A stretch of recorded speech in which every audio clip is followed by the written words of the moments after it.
A escada é uma construção que serve para fazer um deslocamento vertical. Nem sempre é assim, mas tem um jeito de facilitar tudo isso. Elevador? Não.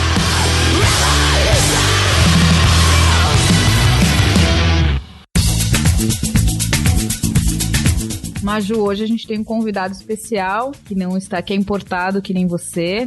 A gente vai estar falando com o Nicolas Wagner, a gente precisa enfatizar o Wagner, já que é o Wagner que tem salvo ele, inclusive permitido que ele inclusive tenha participado das últimas eleições como eleitor na Alemanha. Nicolas, é um prazer estar recebendo você aqui conosco, seja bem-vindo. Obrigado, o prazer é todo meu, Carolina. Muito legal estar aqui, obrigado aí pelo convite, fico muito feliz de estar aqui. Gente, o Nicolas, ele é meu amigo, não vou falar de infância, porque é meu amigo... Você é uma criança, né, Maju? Você vai me humilhar aqui. Eu ainda sou uma criança. É meu amigo de adolescência. Foi meu crush na 8ª série. Eu já vou fazer essa exposição, entendeu? E a gente mora junto aqui em Berlim. Ele tá no mestrado de Ciências Políticas. Cursou Ciências Políticas também no bacharel. Agora ele tá fazendo intercâmbio na Sciences Po de Paris. Porque ele, com a cidadania alemã, tem direito a muita coisa que Dona Merkel paga. E é isso, enfim, é militante do Partido Social Democrata Alemão desde que ele chegou aqui. Ele chegou aqui em 2017, né, Nick? 2017, foi ali logo antes das últimas eleições, antes dessa. Ah, é verdade. Então, desde das eleições de 2017, ele milita pelo Partido Social Democrata, né, o SPD. E nessas eleições agora de 2021, o Nick e um outro amigo também, que mora aqui na Alemanha, que também é brasileiro, eles criaram uma página no Twitter justamente para divulgar a notícia, divulgar as novidades, tanto desde a campanha das eleições para o parlamento, até agora que já foi eleição e começaram as negociações das coalizões e tudo isso. Então eles criaram essa página pensada para, né, principalmente para traduzir as notícias principais e disponibilizar esse conteúdo para o público brasileiro, né? Porque tem bastante gente interessada. Eles até irritaram recentemente no Twitter, que depois a gente entra nesse assunto, com um post sobre uma trollagem que fizeram com o partido de extrema-direita, né, a AfD. Mas eu acho que depois a gente pode entrar nisso. E aí eu resolvi chamar o Nick para vir conversar um pouco com a gente, conversar com a Carol sobre as eleições que aconteceram aqui na Alemanha. Acho que a gente pode pegar o gancho do que a gente estava conversando um pouco antes de gravar, mas que era sobre essa trajetória do Nicolas, né, que embora tenha nascido em São Paulo aqui, foi seu crush, e aí você foi atrás dele, olha só. Maju não desiste. O meu parceiro, ele já aceitou que ele tá em segundo lugar no meu coração, entendeu? Ele foi, a expectativa é a realidade, né, Maju? Exatamente. Então agora você tá aqui com a expectativa novamente, mas o Nicolas estava pontuando pra gente essa trajetória e a relação dele com a Alemanha, né? Os avós foram para o Brasil, o bisavô, né, para o Brasil pós Segunda Guerra, ele teve pouco contato, mas é daí que vem um passaporte alemão, que a Maju, vocês já perceberam que inveja, e que possibilita ele transitar e fazer uma inserção na sociedade alemã muito diferente do que provavelmente a Maju tem, né? Então, Nicolas, a gente estava pontuando sobre a cidadania, o quão é difícil obter essa cidadania. E aí você mencionou que você tem, então, pelo seu bisavô, que era alemão, e aí a gente falou quanto na Alemanha as leis variam, né, na imigração, e a dupla cidadania é algo muito mais restrito do que em outros lugares, né? Então, sei lá, a Gabi, por exemplo, a minha filha, ela tem 3 cidadanias e ainda tem direito a uma 4ª, né? Ela tem 3 passaportes, mas cada lugar tem a sua regra. E na Alemanha a gente tem uma questão migratória também um pouco xenófoba com relação a cidadanias. Aí a gente tem a questão dos turcos, que tem muita dificuldade disso, né? Acho que vale a gente até...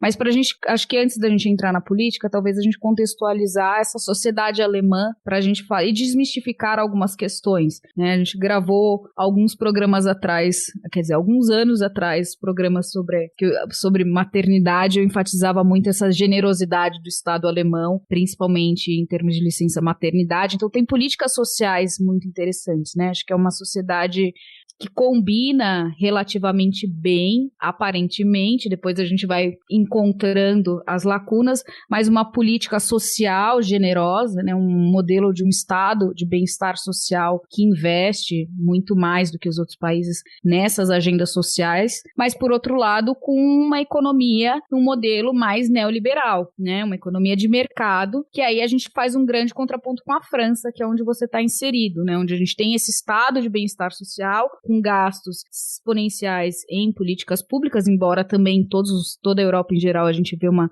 redução nesse sentido, mas é um estado também mais intervencionista na economia, né, que se contrapõe ao modelo alemão. Então, talvez se a gente pudesse... quem é a Alemanha, né? E como você percebe a Alemanha nesse cenário para além do que a gente tem de percepção geral? Boa, acho que esse é um caminho muito bom para começar aí, começando na questão migratória, passando pela questão do estado de bem-estar social. Eu acho que a gente consegue chegar nas eleições muito bem daí, mas eu chego lá daqui a pouco.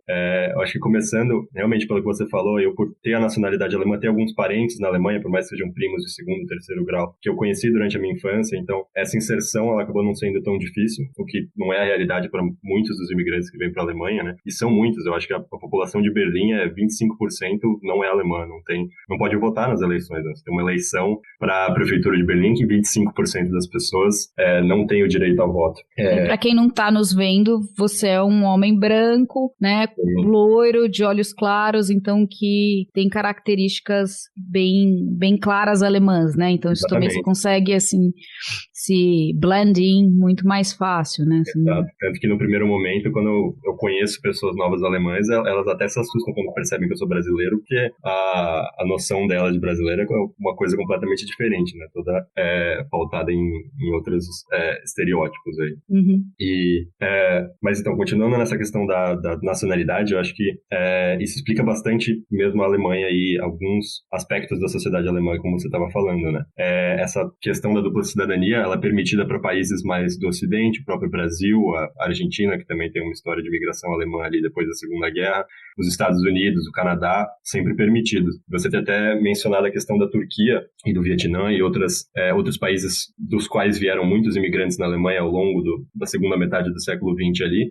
E aí a regra já é diferente, você não pode ter a dupla cidadania. E o que acontece hoje em dia, com muitos, principalmente filhos de imigrantes turcos, né, então imigrantes ali de uma segunda ou até terceira geração na Alemanha hoje em dia, é que assim que eles completam 18 anos, eles precisam escolher, eles mesmos, se eles querem manter a nacionalidade turca ou a alemã. Porque só, né, o fato de você ter nascido num solo alemão já não te garante a cidadania alemã. E se garante você ter que escolher entre uma das duas. E até, então, chegando talvez um pouco na eleição de voto em Berlim aí, nesse último final de semana mesmo, um dos últimos stands ali de panfletagem e tal, que a gente fez com os candidatos e tal, foi num bairro bem no centro de Berlim, tipicamente imigrante, chama Wedding, ali no centro de Berlim, e a gente conversando ali com as pessoas, você via que a grande maioria das pessoas que você aproximava para votar, não podia votar, porque tinha optado pela cidadania turca, ou se podia, vinha falar com a gente e mencionava o fato de que, putz, eu posso votar aqui, mas para fazer isso eu tive que abdicar do meu direito de votar na Turquia e no meu direito de participar no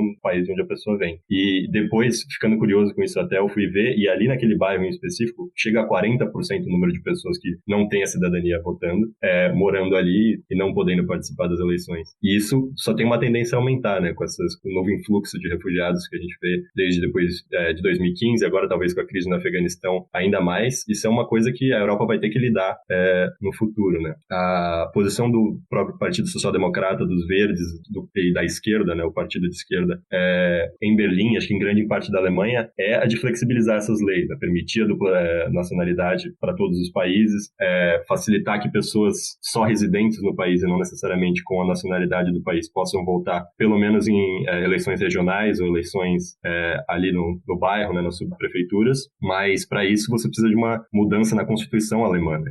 A questão da cidadania, a questão do voto, ela é intrínseca da democracia, e ela é protegida pela Constituição alemã e por todas as constituições. Então você precisaria de uma maioria de 2/3 ali só entre esses três partidos de esquerda que acho que nunca se deu a nível nacional na história da Alemanha. Então são coisas muito difíceis de se mudar, mas que é um debate que vai ter que ser feito na Alemanha e todos os países europeus, eu acho, cada vez mais agora nos próximos anos, que isso só tende a se intensificar. O Chutando a Escada conta com apoio financeiro dos seus ouvintes. Para saber mais, acesse chutandoaescada.com.br/apoio.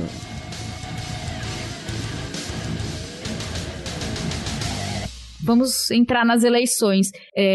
Infelizmente, me corrija aí porque você que é o cientista político, mas infelizmente, imigração parece que é uma agenda que vai ser tocada, né? É um tema importante e essas eleições ocorreram às sombras da questão do Afeganistão, né? Onde todo o temor da Europa não era com as mulheres, a situação das mulheres, mas sim com um fluxo migratório e de refugiados muito previsível, né? Em uma nova onda agora desse grupo, que é um grupo também muito presente já estatisticamente na Europa, né?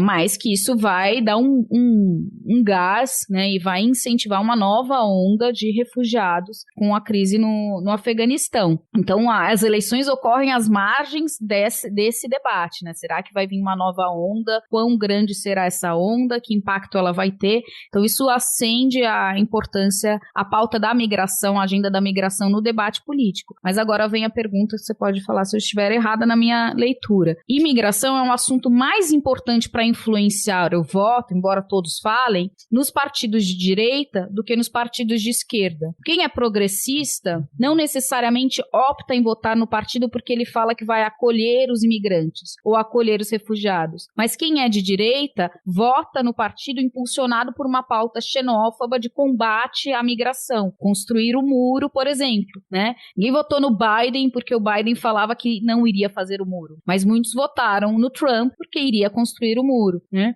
Então, eu queria que você comentasse como essa agenda, para a gente depois trazer outros temas, como essa agenda de migração apareceu no debate dessas eleições e como os partidos têm se posicionado e principalmente os partidos de extrema direita.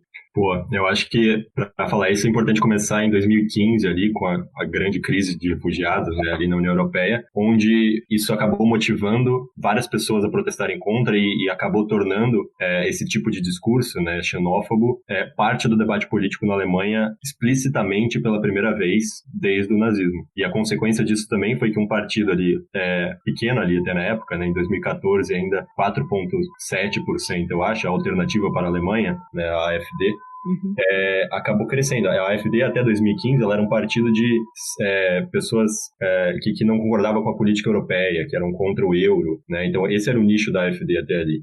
Com a crise dos refugiados eles acabaram abrigando esse discurso xenófobo e cresceram muito, tanto que nas eleições de 2017 eles entraram no parlamento com acho que 12,7%, por volta de 12%, e foi a primeira vez que um partido à direita da CDU, da União Cristã, entrou no parlamento da República Federativa Alemã, né? Primeira vez que para a direita da centro-direita, desde o nazismo, um partido estava presente na política alemã com relevância. E isso assustou muita gente, isso gerou vários debates na social-democracia, a social-democracia e a esquerda perdeu eleitores para a direita, né? Principalmente ali da classe trabalhadora com menos escolaridade, que acabaram migrando para a AfD com medo de perder empregos, com medo de perder o bem-estar social alemão ali. Então, esse debate tomou conta ali, e tomou conta principalmente da centro-direita também. A Merkel acabou tomando a decisão ali em 2015, quando ela falou a frase que marca esse período na política alemã, é a frase dela do "nós vamos conseguir", né? "Wir schaffen das", que ela falou. E isso ressoa na política alemã até hoje, essa escolha dela de não ir para a direita e ocupar talvez esse espaço e deixar esse vácuo que acabou sendo ocupado pela AfD. Nessas eleições, felizmente, muito se tinha o medo de que a AfD ia continuar crescendo, ia tomar os patamares que a Le Pen tem na França, ou que o próprio Brexit e Boris Johnson conseguiram no Reino Unido. Muito se temia que depois de 2017 a AfD fosse crescer. Até porque com a grande coalizão que foi formada em 2017 entre SPD e União, a AfD passou a ser o maior partido de oposição na Alemanha. Como eles chegaram em terceiro nas eleições, o líder da oposição no Bundestag era deles. Então se tinha muito medo de que isso ia crescer. Mas felizmente acabou não acontecendo. Nessas eleições de 2021, eles se estabilizaram em 10% e não conseguiram crescer, aumentar a sua base.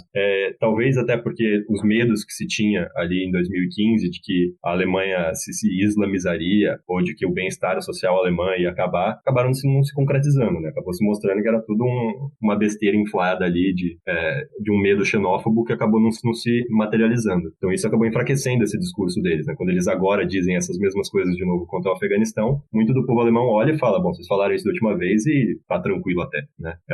Por mais que ali, quando teve o atentado terrorista em Berlim, do Estado Islâmico e na França e tal, parecia que isso estava se concretizando, esses últimos anos acabaram tranquilizando esse aspecto. Mas uma coisa importante de ver, e uma das coisas que a AfD tenta vender como um sucesso deles, e eles não ficaram muito chateados com esse resultado, não. Eles ficaram muito felizes de não terem caído, não terem voltado à relevância, de terem se mantido relevantes, como um partido firme ali. E no leste da Alemanha, eles melhoraram o resultado deles de 2017. Eles acabaram, no geral, perdendo 2% ali, porque perderam bastante no oeste, mas eles estão se fixando ali na Saxônia, na Turíngia, nos estados ali mais próximos da República Tcheca e da Polônia, de uma maneira muito intensa. Nas últimas eleições na Saxônia, foi por pouco que eles não ganharam.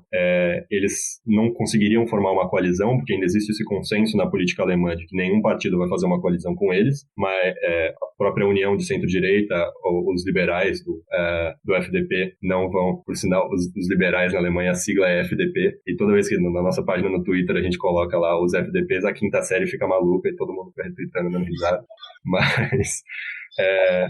mesmo eles, mesmo os liberais, mesmo a CDU, ainda existe esse consenso de não fazer uma coalizão com a AfD. Eles veem a AfD como fora do espectro de partidos democráticos, mas essa crescência deles e essa capacidade deles de polarizar e se colocar contra todos os outros partidos, né, fica muito fácil para eles fazer esse discurso do establishment. Então, na Alemanha como um todo, isso parece não estar funcionando, mas ali na Saxônia, ali na Turíngia, eles, hoje em dia, foram o partido mais forte nessas eleições, naqueles dois estados, que são estados ali, por serem parte da antiga Alemanha Oriental, economicamente mais fracos e mais pobres do que o resto da Alemanha. Então essa desigualdade entre a antiga Alemanha Oriental e a antiga Alemanha Ocidental, ela ainda é presente e pode ser usada além da xenofobia como artefato político ali por eles. Mas, então, por isso eu acho importante, concluindo aqui, continuar se mantendo atento, por mais que eles tenham enfraquecido um pouco dessas últimas eleições para cá e essas relações, como a gente tem na França ou tem no Reino Unido, não aconteceram na Alemanha, o perigo está longe de ter acabado. Ele se mantém ali, talvez mais escondido em um canto geográfico do país, mas ainda muito presente.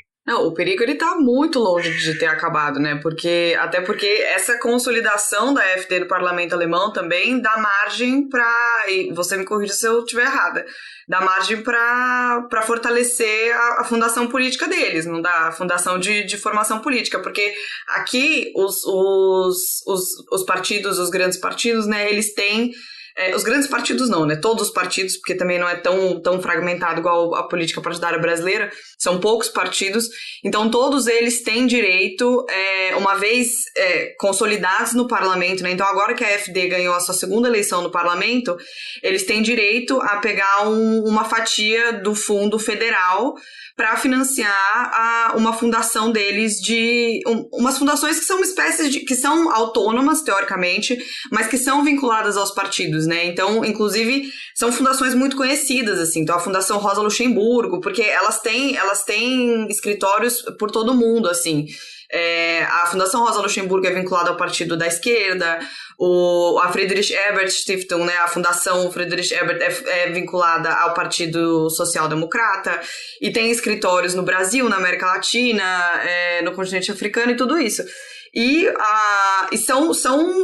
elas agem quase como think tanks, né? Então, tanto em termos de produção acadêmica, né? Então, eles veiculam muita coisa, quanto em termos de formação política mesmo. E com essa consolidação da alternativa para a Alemanha no parlamento, eles têm, de fato, um direito mais estabelecido, assim, a ter uma parcela desse fundo que é justamente voltado para financiar, por exemplo, estudantes, para dar bolsas de estudos para estudantes, que junto faz uma formação política, né? Então, como é que você vai fazer essa consolidação da margem para você, literalmente, você ter um antro um think tank financiado publicamente de formação ideológica de extrema-direita, né, e xenófoba. É uma coisa muito louca, assim, e ainda mais pensando que, enfim, a situação que a gente está hoje no Brasil de fragilidade democrática, então essa discussão que a nossa democracia é muito nova, a democracia está em perigo, porque Bolsonaro, não sei o quê, e costuma se espelhar, né, usar para fazer um contraponto democracias bem consolidadas, né, e às vezes a Alemanha, ela entra dentro desse grupo de países. Quando eu fiquei sabendo disso, eu fiquei, pera lá, como é que você tá falando de uma democracia bem consolidada, por mais que, por exemplo, esse ponto que o Nicolas falou, de que os partidos de direita aqui, né, então o FDP e a CDU, eles não topam, pelo menos até hoje, nunca admitiram a possibilidade de formar uma coalizão com o partido de extrema-direita, o que já eu acho bastante significante, pensando que mais da metade do PSDB votou pelo voto impresso na Câmara. Eu acho super importante, mas como assim que eles vão ter acesso a um fundo público para formar estudantes, para formar pessoas, para veicular publicações de cunho xenófobo, assim, sabe? Então, essa discussão sobre se a democracia ela tá em perigo ou não, é óbvio que no Brasil essa é uma discussão muito mais latente e muito mais urgente também, né, com tudo que tá acontecendo, e muito mais relevante, mas não é como se o que a extrema-direita tem feito aqui e em outros lugares da Europa também não tá contribuindo para corroer, de certa forma, um certo consenso da democracia liberal, né? Vou te provocar, Maju. Para mim é perfeitamente normal que eles tenham acesso a esses fundos e criem essas fundações de disseminação aí de elemento de soft power, né, um instrumento de soft power, já que outros partidos têm. Porque o problema inicial não é eles terem acesso a algo que qualquer partido legítimo dentro da política tem acesso, né? Seria, inclusive, ilegal eles não terem esses recursos. Mas o problema inicial é se permitir Exato, sim. A criação de um partido de extrema-direita, e não só extrema-direita e xenófobo, porque isso a gente vai ver, inclusive, né, em outros países, mas uma coisa muito delicada na Alemanha, que é um partido que flerta, né, para não dizer que é neonazista, que flerta diretamente com o neonazismo, como é o AfD, né, e aí, isso eu acho que é particularmente delicado, essa flexibilização da Alemanha, em se permitir esse discurso que esse discurso nazista retome, né? E que se insira na política. Depois de 70 anos de um esforço descomunal em tentar justamente se desvincular, né? E aí quando a gente pensa essa relação da própria Alemanha com a União Europeia, que é assim, a grande patrocinadora do processo europeu, né? E portanto essas eleições são muito importantes para se determinar o futuro da União Europeia, mas quando a gente pensa que todos esses movimentos que a Alemanha faz, a própria política da Merkel de acolhimento aos refugiados, isso não é simplesmente uma generosidade de uma política que era uma estadista muito forte, de, né, um partido de centro, que antes era inclusive muito mais próximo da direita, né, simplesmente uma generosidade, mas tem a ver com a promoção, e era um teste para a Alemanha mostrar se a Alemanha agora não é mais aquela Alemanha dos anos 40, da Segunda Guerra, né? Então, assim, acho que o que está em jogo aí é essa imagem da Alemanha, né?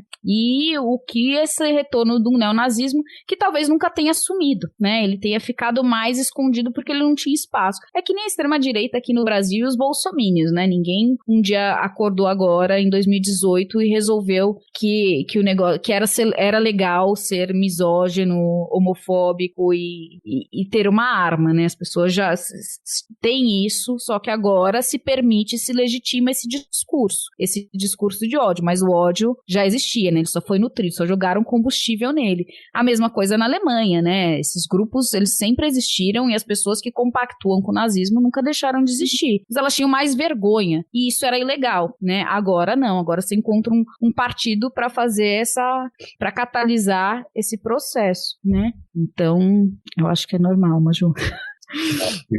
Muito difícil de se combater também, até institucionalmente, né? A Alemanha tem, desde depois da Segunda Guerra ali, eles meio que pegaram o paradoxo da tolerância do Popper, né? De não se poder tolerar os intolerantes, por mais que isso seja paradoxo. Simplesmente ignorar isso e falar, não vamos tolerar os intolerantes, ponto, essa é a nossa política. E institucionalmente isso vem sendo feito na Alemanha desde a Constituição depois da Segunda Guerra, né? Na Alemanha, na República Federativa e depois na Alemanha Unificada, através de um órgão federal, que é o Órgão Federal para a Proteção da da Constituição, né? E é proibido na Alemanha você ser um partido antidemocrata. Não pode ter, tem que acabar, não pode existir partidos que não sejam democráticos na Alemanha, pela lei. E através dessa lei, no começo dos anos 50, a Alemanha acabou proibindo, por exemplo, o Partido Comunista Alemão, e pequenos grupos de extrema-direita também foram proibidos, e ali a força policial entra para proibir que aquelas reuniões aconteçam, né? Que aquelas ideias sejam propagadas. Mas não, isso é não tinha grupo de WhatsApp nessa época, né? Não tinha Telegram. É verdade. E mesmo sem o Telegram, isso era muito difícil, porque você tem um texto de lei ali que define o que vai ser democrático e o que não vai ser, e para esses grupos andar ali no limite, não é tão difícil. Tanto que o próprio Partido Comunista era a KPD, né, Kommunistische Partei Deutschlands, eles se refundaram um ano depois como DKP, né, como se fosse o Partido Comunista da Alemanha. E continuaram fazendo as mesmas coisas, mas sabendo qual que é o limite exato onde eles podem andar. E a Alemanha sempre teve também a NPD, que é o Partido Nazista, né, o Partido Nacional Democrata, né, de nacional socialista, eles se mudaram para nacional democrata, e eles tiveram relevância em alguns governos estaduais e tal, sempre sabendo exatamente o que pode falar em público e o que não pode falar em público, né, mas ali dentro do partido, e os eleitores sabem exatamente o que eles querem, sabem exatamente quais são as posições deles. E um episódio até mais dramático recentemente, nessa última legislatura, foi que o chefe desse órgão, né, o chefe pro órgão para a proteção da Constituição, que é um cara chamado Hans-Georg Maaßen, ele tinha sido indicado pela CDU, ele é membro da CDU, na Turíngia, e descobriu-se que ele tem ligações pessoais e participa de reuniões de grupos de extrema-direita, grupos que ele mesmo,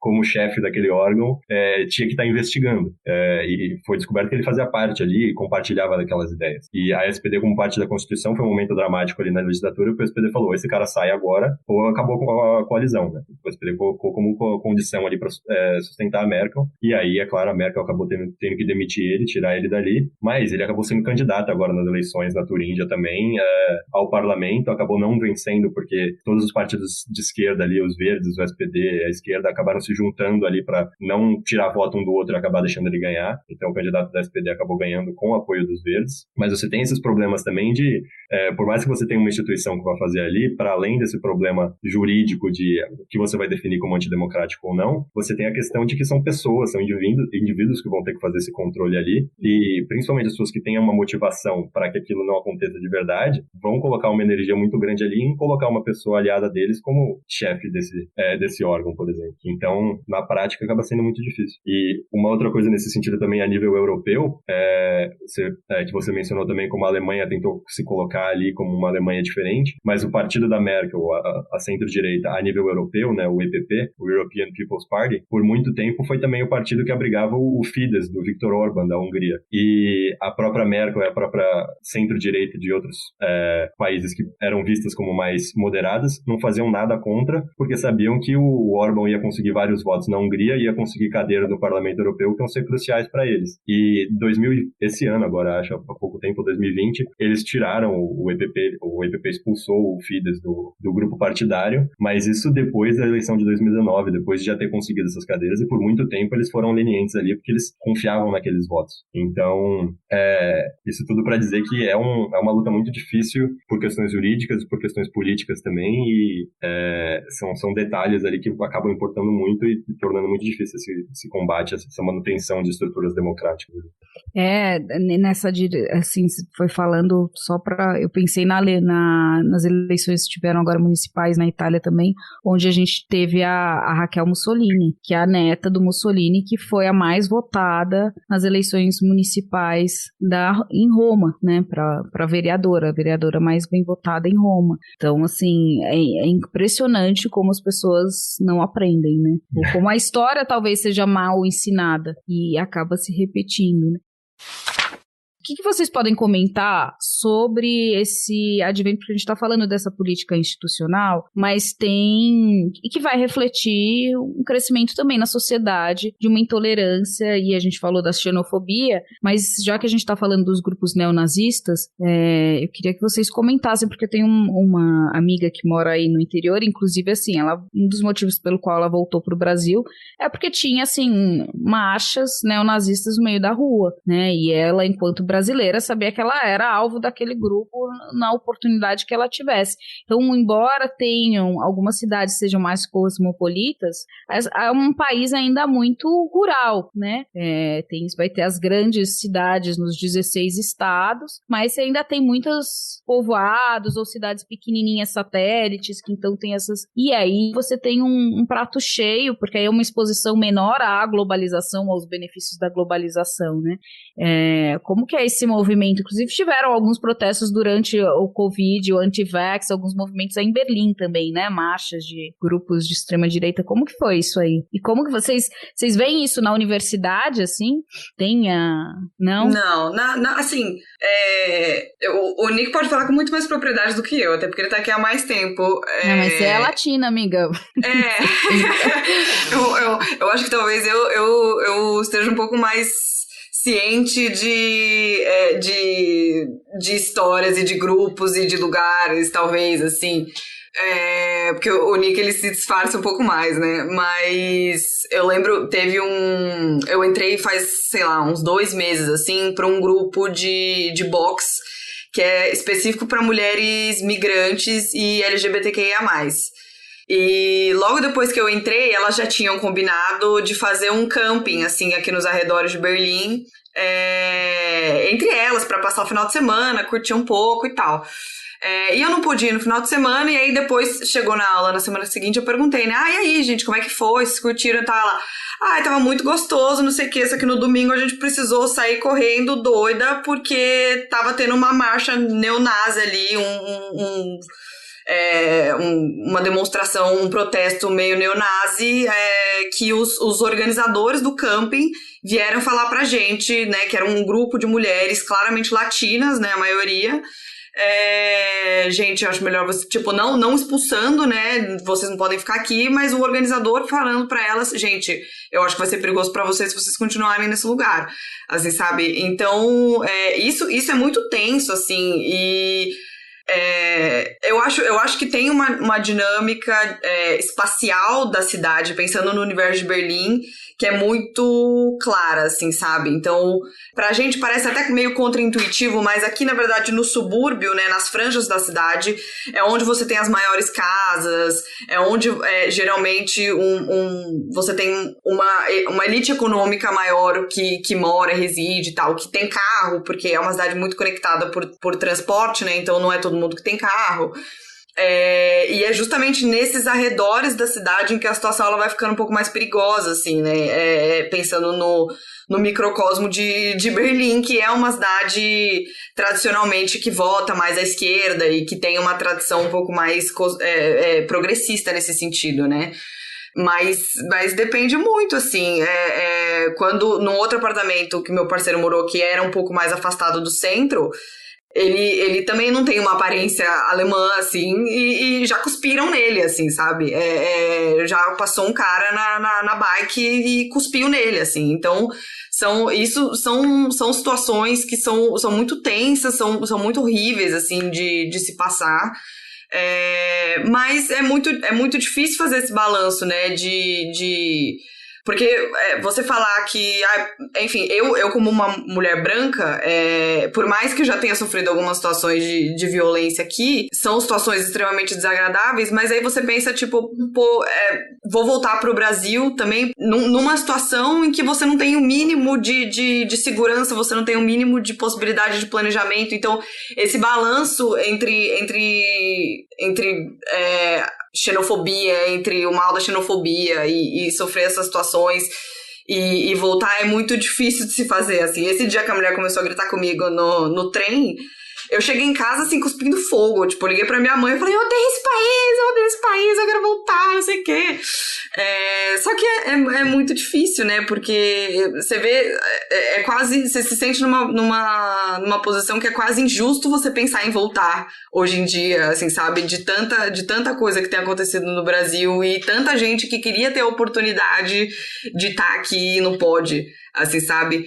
Mas essas situações de xenofobia, eu acho que pensando, enfim, nessa realidade que eu vivo de Berlim, são dinâmicas espaciais muito claras, assim. Tem lugares em que isso acontece, que é quase tolerável você ser xenófobo.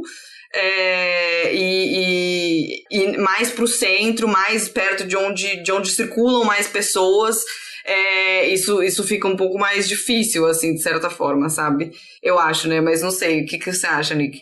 Não, eu acho que é exatamente isso. E Berlim, como microcosmos, eu acho que funciona perfeito com isso, até por ser uma cidade dividida entre a antiga Alemanha Ocidental e a antiga Alemanha Oriental, né? Você vê, principalmente nos bairros ali mais afastados da antiga Alemanha Oriental, onde você vê uma maior concentração de votos na AfD também, e da AfD tem um papel mais importante até nas políticas de subprefeituras e nos bairros também, conseguindo ali melhores resultados. E foi o que a gente viu nessas eleições, né? A AfD não crescendo, mas se concentrando mais. E Carolina, você mencionou essa questão rural e de cidades, que a gente vê muito no voto do Brexit, por exemplo, que é completamente diferente dos próprios Estados Unidos. Isso na Alemanha, se você olha o mapa de que partido venceu qual distrito, né, você não vê tanto isso, porque a SPD consegue ainda ter uma relevância nos âmbitos rurais ali no oeste, a CDU ainda no sul, mas no oeste ali você vê cada vez mais claramente isso. Você vê uma concentração de votos nos verdes, principalmente, né, que tem um eleitorado mais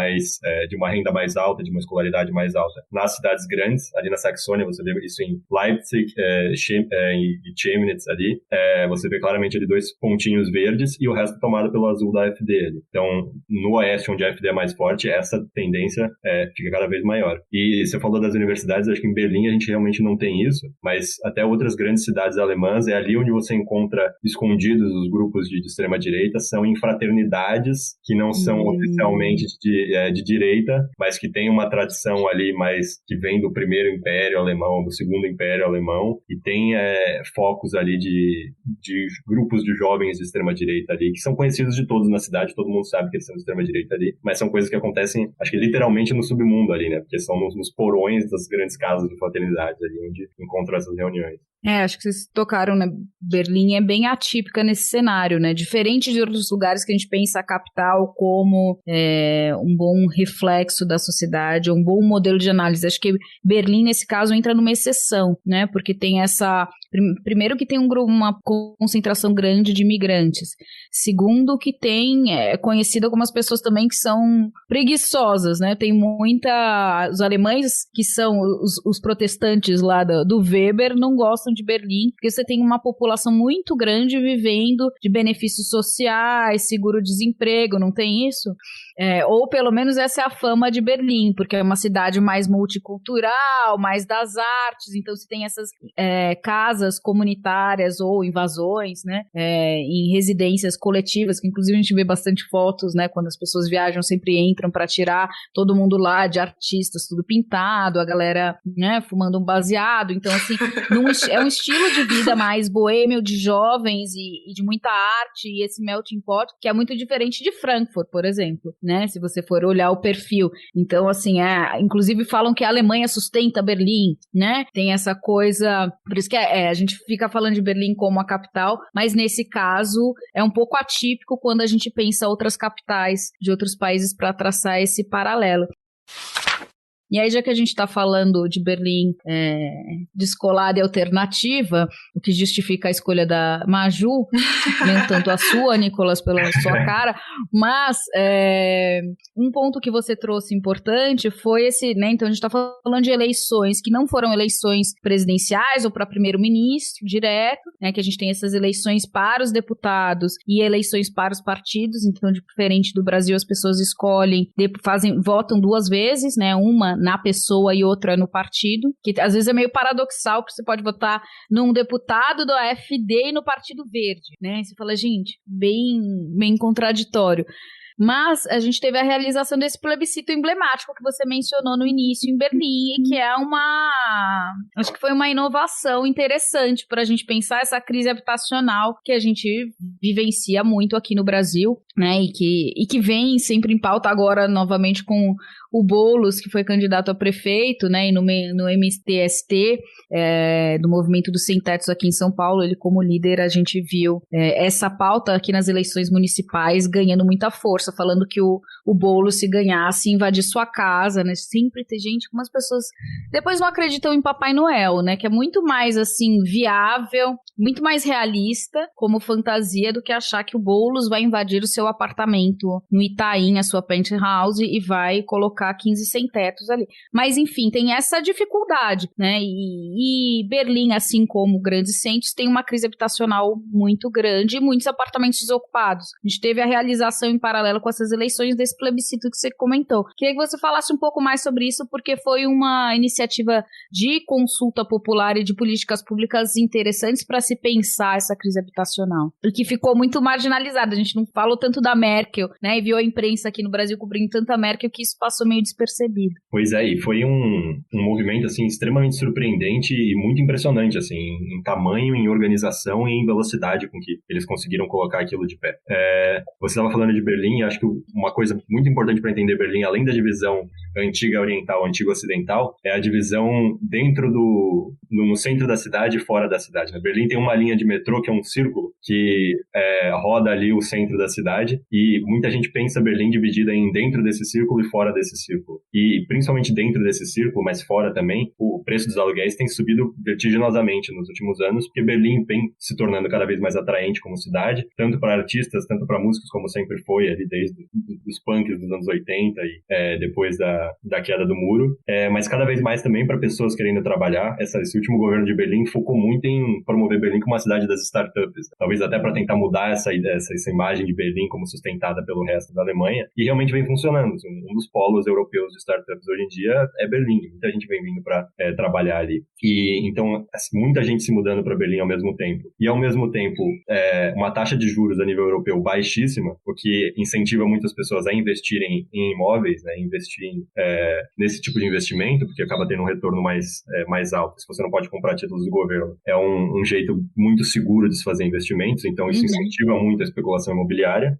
Isso jogou o preço dos aluguéis lá para cima. E junto a isso, e um dos pontos que esse movimento critica, é uma concentração muito forte de muitos apartamentos na mão de poucas empresas, né? O movimento chama Deutsche Wohnen, expropriar a Deutsche Wohnen e as outras. Deutsche Wohnen é o nome dessa empresa que detém milhares de apartamentos em Berlim. Não sei exatamente quantos por cento, mas realmente são muitos. Assim, algumas pessoas, principalmente do movimento, chegam a falar em monopólio, assim, das habitações em Berlim, das casas e apartamentos. E o que o antigo governo agora, até 2021, de Berlim, tentou fazer, que era um governo de esquerda, né, liderado pelos social-democratas, mas na coalizão com os verdes e com a esquerda, o que eles fizeram foi congelar os preços por 5 anos. Né? Foi o que eles chamaram de uma tampa dos aluguéis, como se os aluguéis estivessem ali numa panela. Você coloca uma tampa para não transbordar, e era para durar 5 anos. Nesses 5 anos, a ideia era ir construindo vários outros apartamentos, para assim que você descongelasse os preços, a oferta e a demanda estivessem em um aspecto diferente e os aluguéis não precisassem subir mais. Então isso foi feito, só que isso acabou sendo revidado pelo Supremo Tribunal Federal alemão, que disse que pela Constituição alemã o livre mercado está ali colocado, você não pode interferir em preços dessa maneira como foi feito em Berlim, e esse experimento teve que ser voltado atrás. Ali foi até um grande problema, porque muita gente teve que acabar pagando retroativamente aluguel que não tinha pago, porque era para o aluguel subir, não subiu por causa desse projeto, e aí, assim que ele foi retirado pelo Supremo Tribunal Federal, as empresas cobraram retroativamente ali, e o Estado de Berlim acabou tendo que cobrir isso e acabou gastando um monte de dinheiro com isso, acabou sendo um grande problema. E eu acho que até antes disso, mas principalmente quando isso aconteceu, né, esse movimento acabou surgindo e crescendo muito, dizendo que, bom, agora então a nossa opção é expropriar essas pessoas, coletivizar esses apartamentos para que eles sejam do Estado ou de coletivos e possam ser oferecidos à população a um preço mais abaixo do mercado, ou um preço que possa ser realmente pago por pessoas de menor renda. E o primeiro desafio desse movimento era se organizar e conseguir um número de assinaturas bem alto até. Eram mais de centenas de milhares de assinaturas que estavam sendo coletadas organizados para que fosse feito um referendo acerca desse tema. E vários coletivos diferentes, a própria esquerda, o partido e os verdes apoiaram firmemente isso. A SPD acabou se dividindo, e eu falo mais disso logo mais, porque isso vai ser importante agora na hora de concretizar essa proposta. Com o apoio de vários movimentos sociais e desses partidos, o movimento foi crescendo muito, se organizando organicamente em vários bairros, começou a coletar essas assinaturas. Tinha um período agora esse ano, no começo do ano ali, abril, março, qualquer lugar que você fosse de Berlim, você ia ver alguém com a jaquetinha do movimento ali em amarelo e roxo, coletando assinaturas. Coletaram centenas de milhares de assinaturas, conseguiram, mesmo com a justiça de Berlim e com as empresas e tal, fazendo um lobby contrário e até tentando dificultar o processo legal ali, para que não fosse possível coletar as assinaturas, conseguiram coletar as assinaturas, e aí junto com a eleição dia 26, teve a pergunta também se deve se expropriar as empresas que possuíssem, acho que mais de 3 mil apartamentos. Essa foi a linha que colocaram. Todo mundo que tivesse até 2.999 apartamentos, estava tranquilo. Ele só vendia um e aí não ficava expropriado. Porque eles não iam... Não, mas olha que coisa idiota essa lei, vai. Porque a expropriação, você tem que ter 3 mil. Então aí você cria 2 empresas, faz as duas. Porque a expropriação era da empresa inteira, não? Ou você ia tirar o 1 para ela ficar com 2.999? Você ia tirar, eu acho que até esse limite. A empresa poderia continuar com 2.999. Mas eu acho que isso teria... São todas as questões que foram levantadas também. E até o preço, né? Porque você teria que pagar essas empresas por esses apartamentos. Você não pode simplesmente expropriá-las. A expropriação faz parte da lei alemã. Ela está presente na Constituição, pode ser feita. Mas você tem que compensar as empresas. Você não pode só tirar... Nossa, que decepção, Nicolas. Eu achei que ia ser algo muito mais revolucionário.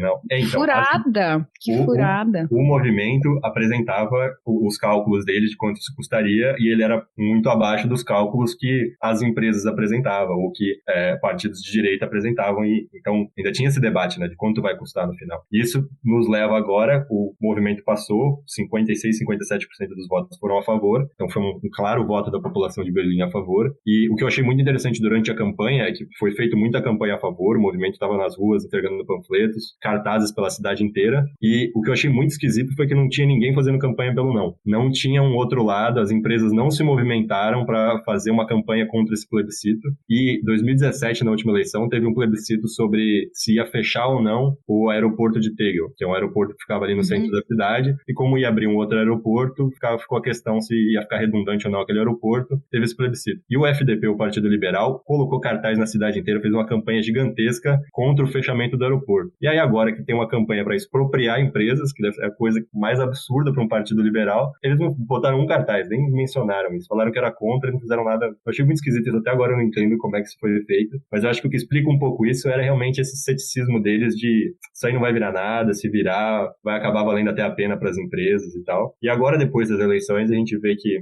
nas eleições para prefeito o SPD ganhou de novo. O SPD governa Berlim, acho que desde 2001, 2002, assim, mais de 20 anos. Só que dessa vez ganhou apostando muito, não nas pessoas que moram no centro, que são pessoas mais de esquerda ali, são onde moram esses artistas, ou até pessoas que estão trabalhando nas startups agora, mais jovens, mais de renda mais alta, que votam nos verdes, são mais progressistas ali. Mas a estratégia do SPD nessas eleições foi apostar nas pessoas que moram ali em volta. Então, nos trabalhadores alemães mais antigos, nos idosos que vivem ali nos bairros mais afastados, as pessoas de renda mais alta, as pessoas mais conservadoras. Então, o SPD foi eleito novamente, foi reeleito, mas o candidato já é diferente, né? O prefeito até agora resolveu se candidatar para o Bundestag, para o nível federal, e a que assumiu agora, Franziska Giffey é o nome dela, ela assumiu essa postura mais conservadora, e eles estão agora no momento de negociar qual vai ser a coalizão, né? A coalizão que governava antes, de SPD, Verdes e Esquerda, ainda tem uma maioria, mas SPD e Verdes estão decidindo agora se continuam com a esquerda ou se não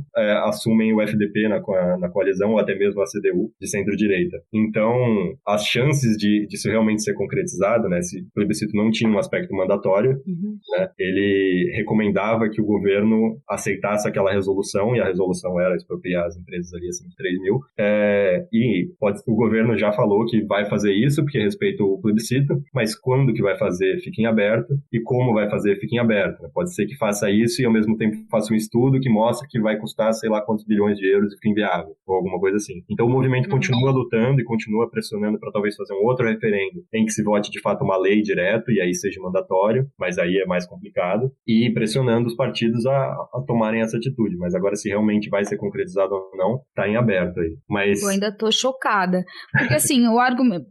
primeiro, esse número cabalístico, 2.999. Segundo, que, assim, você tem uma empresa que vai controlar 2.999 imóveis, uma empresa, né, sem pensar as filiais, todos os, né, e coloca o 01, 02, 04, cada um com a sua empresa, e aí divide. Mas o princípio por trás disso tudo é uma questão de democratização ao acesso à moradia e se contrapor a essa concentração, esse grande latifúndio aí, né, do setor imobiliário. E você permitir que você tenha empresas, porque aí você vai ter várias, com 2.999, você ainda, assim, você não está aplicando o princípio que rege essa mobilização toda, né, e nem democratizando o acesso. Objetivamente, você continua concentrando, você só redimensionou essa concentração, né, e a dificuldade de acesso. Então, não me parece muito... Não sei para que fazer isso. Uma crítica que até a própria candidata da SPD sempre fazia é que esse movimento não cria mais nenhum apartamento, né? Exato. E o que os liberais principalmente argumentavam é que isso pode até assustar outras empresas que possam querer investir em construir mais apartamentos, porque elas vão ter medo de ser expropriadas no futuro. E fica essa questão. O contraponto que o movimento sempre coloca é a cidade de Viena, na Áustria, que é uma cidade que detém, eu acho que mais de 1/3 dos apartamentos são públicos e são do Estado e de empresas estatais. E Viena é um lugar onde, apesar de estar sob o mesmo efeito da taxa de juros baixa e de uma taxa de imigração para a cidade grande, o preço dos aluguéis não subiu nem comparativamente a Berlim. Então, a ideia é essa, que você cria em Berlim essas relações como em Viena.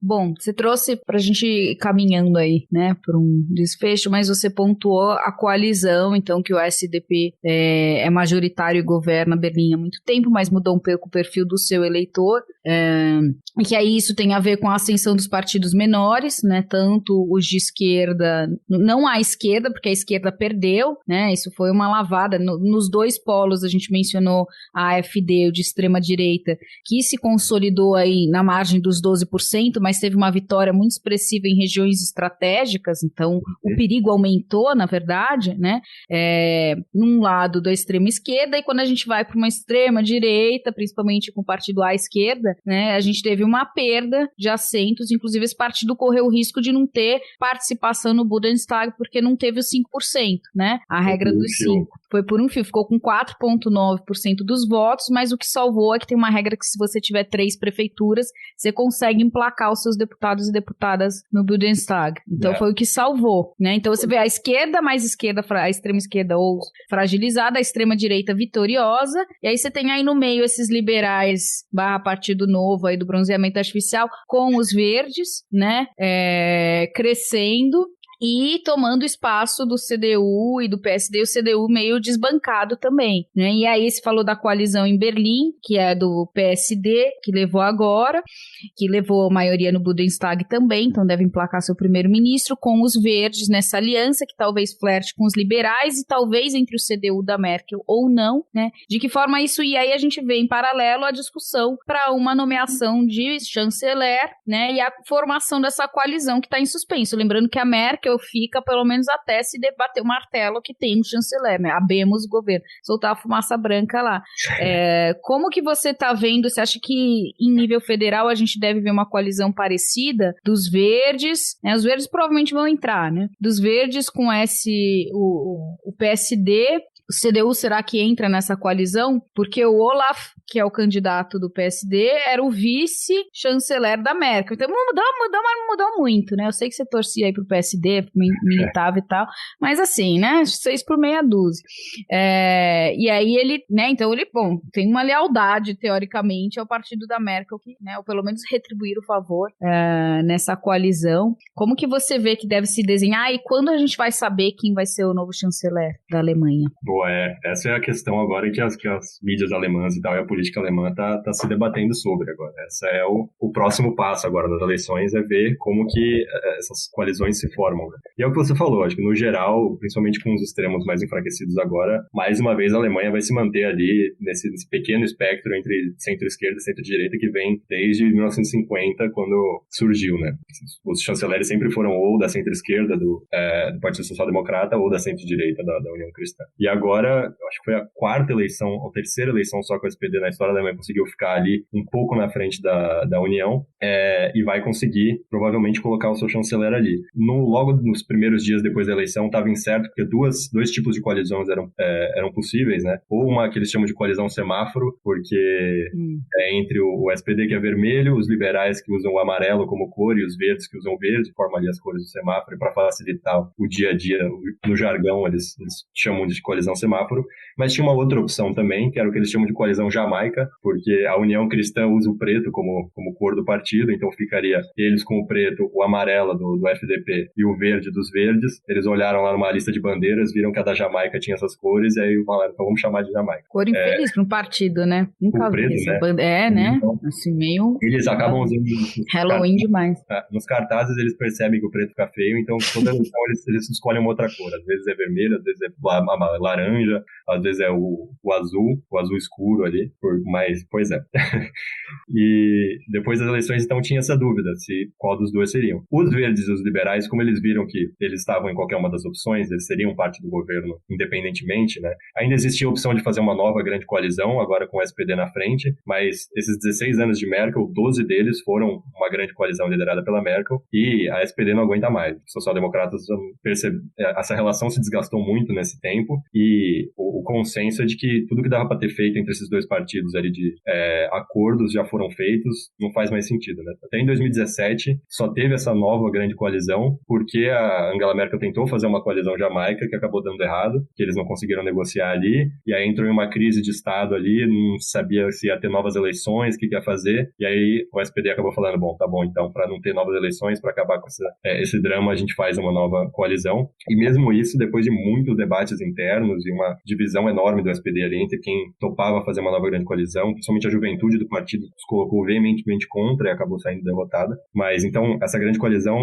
vai ser a última das últimas opções e é capaz até mesmo de novas eleições serem mais prováveis do que ela. Então, os verdes e os liberais viram esse cenário e falaram, bom, a gente está nas duas opções, vamos nós dois conversar primeiro e decidir o que a gente prefere, quais são ali os temas onde a gente consegue firmar acordos para ver se a gente escolhe fazer uma coalizão com o SPD ou com a União. E eles fizeram isso, se encontraram. A liderança dos verdes, ela é mais centrista, né? Os verdes têm duas alas também, os mais fundamentalistas, que eles chamam, e os mais realistas, né? São as duas alas deles ali. Os dois líderes são mais realistas, então a conversa com os liberais não foi tão difícil, e eles têm diferenças ali muito grandes na política fiscal, né? Os liberais defendem muito uma austeridade e os verdes nem tanto. Tem semelhanças nas políticas mais culturais ali, né? Os dois até que são progressistas nesses aspectos.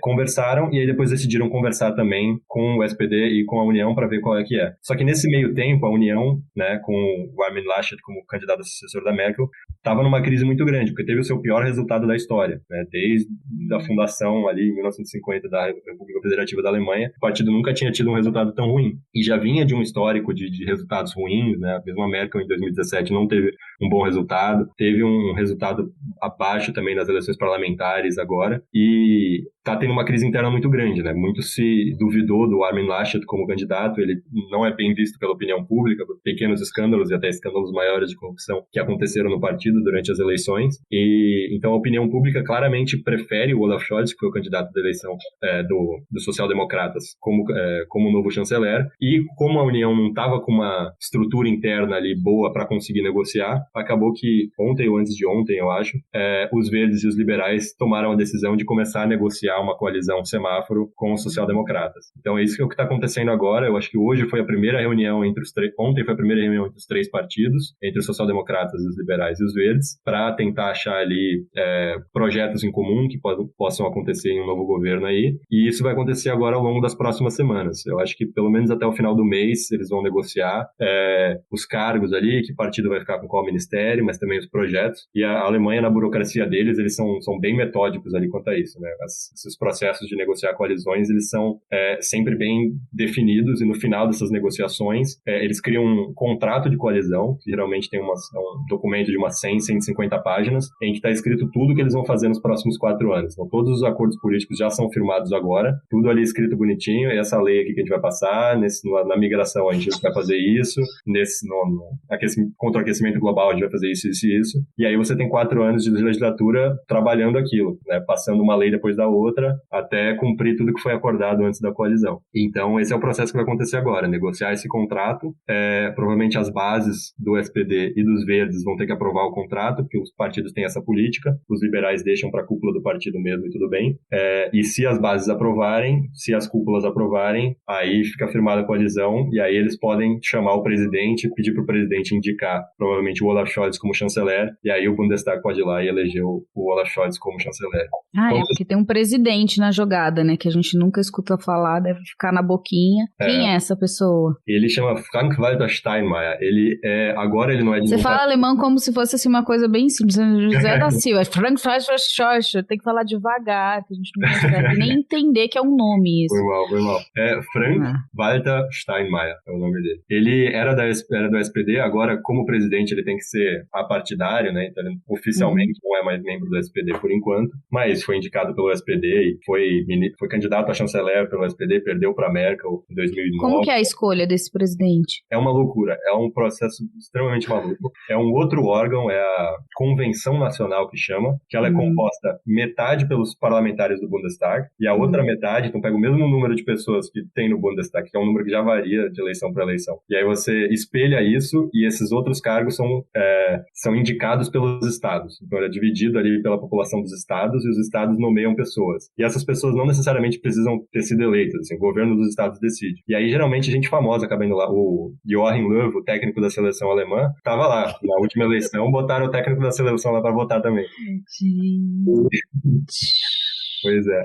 E aí esse órgão gigantesco, né, o próprio Bundestag já é um dos maiores parlamentos do mundo, né, em números absolutos, nem em números relativos da população. E aí você ainda dobra o tamanho dele, e aí essa convenção elege o presidente, e o Steinmeier da SPD conseguiu ser eleito, acho que foi em 2017 ainda que ele foi eleito, logo no começo do ano. E aí ele tem só funções protocolares, é como se fosse a rainha da Inglaterra, só que republicana, mas tem essa função de indicar o chanceler. Então é claro que o chanceler só pode ser eleito se tiver uma maioria no parlamento, então ele não pode indicar quem ele quiser, mas ele tem essa função protocolar de indicar, e geralmente acontece sem maiores problemas. Mas quando isso vai acontecer, fica aí um mistério. Em 2017, da última vez, como teve essa negociação de Jamaica que deu errado, para depois negociar de novo a grande coalizão, fazer um segundo contrato de coalizão ali, para ser aprovado pelas bases e tal, isso vai acontecer só lá em fevereiro. Geralmente, antes do Natal, isso já acontece. A Merkel meio que está torcendo para ser depois do dia 17 de dezembro, porque aí ela passa a ser a chanceler que passou mais tempo no cargo na história da Alemanha. O Helmut Kohl ficou 16 anos e pouco também, e essa diferença se dá no dia 17 de dezembro. Se ela aguentar até lá, ela fica no cargo como a mais longeva de todas. Tem que vazar uns Pandora Papers, aí umas coisas pra dar uma acelerada, uma atrasada. Pois é, então é isso. Provavelmente teremos aí Olaf Scholz do SPD como o quarto chanceler da história dos social-democratas, mas é o que você disse, ele foi vice-chanceler da Merkel, ele é da ala mais centrista do SPD, então não é de se esperar uma grande mudança aí, principalmente estando em uma coalizão com os liberais, de direita, e o próprio líder dos liberais, o Christian Lindner, disse esses dias que com os liberais a Alemanha não vai ir para a esquerda, vai ou ficar onde estava no governo Merkel, ou vai mais para a direita, eles não vão aceitar fazer parte de um governo que leve a Alemanha mais para a esquerda. Então, ele vai ter dentro do governo dele ali essa força que pode acabar com o governo quando quiser, né? Porque é só tirar a maioria dele no parlamento que acabou a sustentação do governo dele. Então, ele não vai poder fazer coisas muito progressistas aí, principalmente na área fiscal. Que também o fato do partido mais de esquerda, porque também o SPD tinha uma esperança de poder formar uma coalizão mais progressista, né, entre os verdes, a esquerda e o próprio SPD, só que a votação pífia que a esquerda teve também quase que dá uma legitimidade, uma justificativa para os liberais falar, tipo, gente, vocês não vão ousar no governo de vocês, né? Não, e agora vai ser interessante, né? Porque você tem o Partido Verde como o terceiro mais eleito, então mais do que os liberais, e com uma agenda muito combativa na questão de mudanças climáticas, que foi também um tema transversal que todos os partidos tocaram, né? Então todos tiveram isso na sua agenda, no seu plano de governo. Mas aí vai ter um vai ter uma briga de braço aí, porque os verdes, com as suas políticas de mudanças climáticas, de mitigação muito mais enfáticas, vão demandar mais gastos públicos, que é justamente o que o Partido Liberal vai se opor, essa flexibilização, esse aumento dos gastos públicos, né? Então você vai ficar de um lado, tendo uma pressão para... E o PSD tem políticas mais sociais também, né? Então você vai ter o próprio partido, os eleitores pressionando para uma agenda mais social, o Partido Verde tentando mostrar resultado para os seus eleitores com uma política de mudanças climáticas que demanda mais gastos, e os liberais, lá os dorinhas do outro lado, pedindo cortes de gasto e favorecimento do empresariado, que é quem eles elegem, né? O Pato da Fiesp. Então, vai ser... É amarelo, inclusive. Então, vai ser bem interessante acompanhar, né? Essa dificuldade de equilibrar todos esses pratos aí com poucas varetas, né? Sim, e aí a saída talvez até... e aí é muito interessante aqui pro podcast também, provavelmente vai ser a política externa, né? A tradição da Alemanha é que o segundo partido mais forte na coalizão assuma o Ministério das Relações Exteriores. E é atualmente o Heiko Maas, que é do SPD, por ser o segundo partido mais forte. E os verdes, se forem realmente o segundo partido mais forte, se essa coalizão acontecer, vão provavelmente ter o ministro das Relações Exteriores, ou a ministra. Adorei. Então, essa falta de espaço de manobra que talvez eles tenham nos investimentos internos, eles talvez compensem para, né, manter o eleitorado deles mobilizados na política externa. E aí os bolsonaros da vida, ou até a própria China, os Estados Unidos, se não cumprirem ali, talvez vão ter que lidar com uma Alemanha muito mais combativa nessa questão do aquecimento global a nível internacional. Por mais que talvez até fique um pouco hipócrita, porque internamente eles não estejam conseguindo fazer muito, mas internacionalmente... Mas ali política é hipocrisia, então tá tudo certo. Ô, Nicolas, então você vai ter que voltar, pra gente vai acompanhar se cai ou não cai esse governo, nem começou, mas se vai montar. Quando você voltar de Paris também, você é muito chique, depois você comenta a França, aliás, o ano que vem a gente tem eleições na França, então esse desfecho da Alemanha é muito... mas você tem um ano pra aprender, arranja uma namorada francesa. Tá fechado. E aí a gente tem, né, então vão ter muitas repercussões importantes. Você trouxe aí no fim esse final para o Bolsonaro, que é a parte boa que nos toca, né, de uma Alemanha que vem com o pé na porta, e aí vamos acompanhando. Você acabou de ouvir mais um episódio do Chutando a Escada. Para apoiar, acesse chutandoaescada.com.br/apoio.